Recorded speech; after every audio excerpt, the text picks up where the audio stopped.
Have you ever seen someone turn pure nonsense into magic? Imagine if I started saying, bop doo, beat-ap zippity zap zow. Sounds ridiculous, right?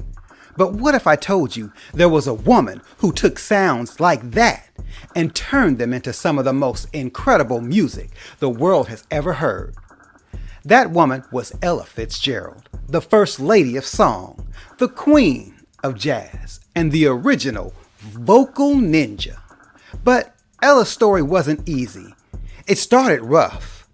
Imagine being a kid, dancing on the streets just to make a little money. Then imagine losing your mom as a teenager and struggling so much that you end up in a reform school. That was real life for Ella. She didn't just step into the spotlight. She had to fight her way there. One night, she showed up at the famous Apollo Theater for amateur night.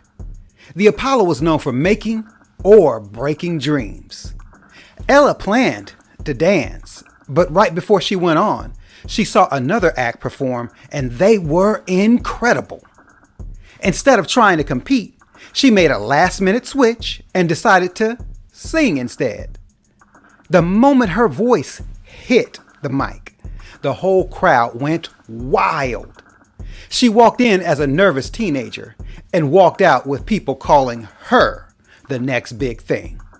But here's where it gets really good. Ella had a special gift. Not just singing, but something that set her apart from everyone else. She had scatting. If you don't know what scatting is, imagine playing hopscotch with your voice, jumping all over the place, making up notes, sounds, and syllables like a human saxophone. Bebop, zee-dap, bap. That was Ella, and people had never heard anything like it before. Then came Chick Webb, a top band leader with a fierce personality and an ear for talent.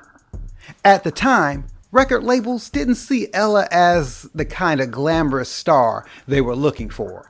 But Chick didn't care. He said, "This girl has talent," and brought her into the band. Together, they recorded a Tisket, a Tasket, and it became a massive hit. That song didn't just make Ella a star, it changed jazz music. From there, she worked with the biggest names, Duke Ellington, Louis Armstrong, and Count Basie. She wasn't just a jazz singer. She took songs from all kinds of artists, even covering the Beatles, and made them completely her own. But Ella didn't just make music. She made history. She became the first black woman to win a Grammy, and by the time she was done, she had won 13 of them. That's more trophies than most people could dream of. Even as times changed and music styles shifted, Ella's talent never faded. She performed all over the world for decades.